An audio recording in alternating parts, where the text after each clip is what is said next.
while we're on that theme, this story, again, public service ridiculousness. Up in Queensland, 3-4 years ago, there was a little magpie by the name of Molly. And a family was out walking their dog Peggy, and they came across a young, sick magpie.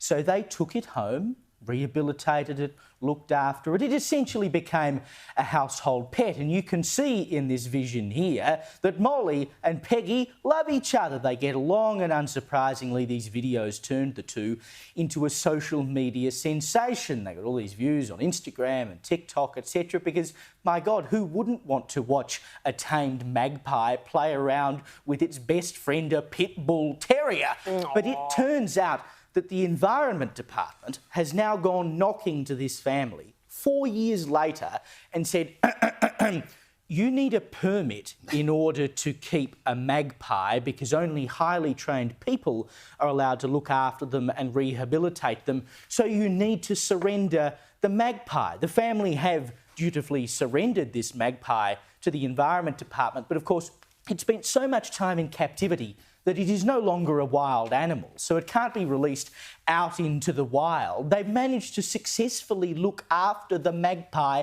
for 4 years, and now they've decided, no, you can't possibly have that animal. It's against the rules. Can you imagine how sad Peggy and Molly are right now? Being like, where's my best mate? Next topic. Can we all agree that any kind of censorship during peak campaign months, you're messing with democracy?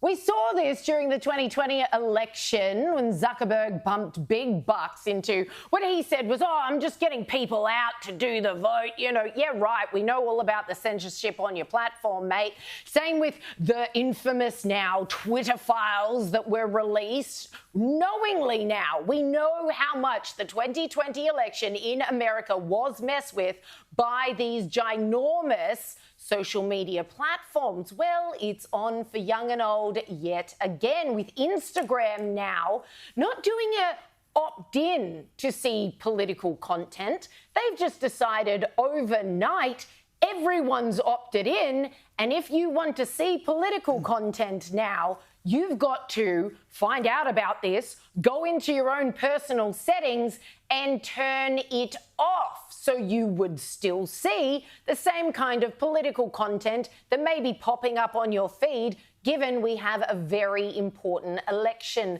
this year. How many times do these guys have to be busted in the light of day before people cotton on? Whatever you see on your social media platforms has already been censored to the hilt, and whatever you are seeing, you're only seeing it because they want you to see it. It's disgraceful, it's disgusting, and we can't say that we have free and fair elections when we've got these giants like Meta messing with what people can and can't see. Like both of you, I'm on Instagram, and until I saw this story, I wasn't aware that my feed was being censored, so I went to the settings to see if that's in fact the case. And sure enough, unbeknownst to me, my settings have been changed by Mark Zuckerberg, so I wasn't receiving political feeds, so I had to change it myself. But had I not seen this story, I would have been completely oblivious, as I suspect most Instagram users are. Yeah, DODGY, that's exactly what this is. Because all of the platforms, social media platforms, have their algorithms set up essentially to feed you content that it thinks you want to look at because it will keep you on the platform longer. That therefore allows them to make more money out of advertising, etc. They have not applied this to any other form of content.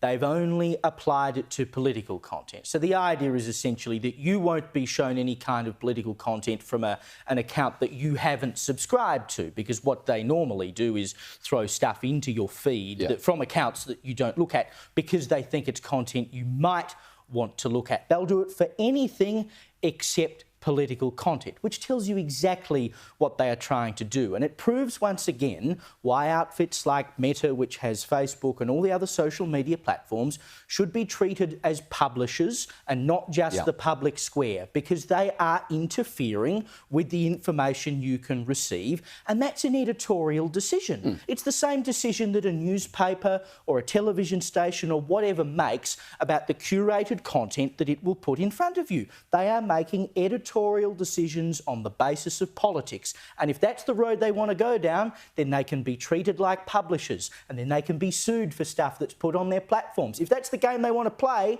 that's exactly how we should treat them.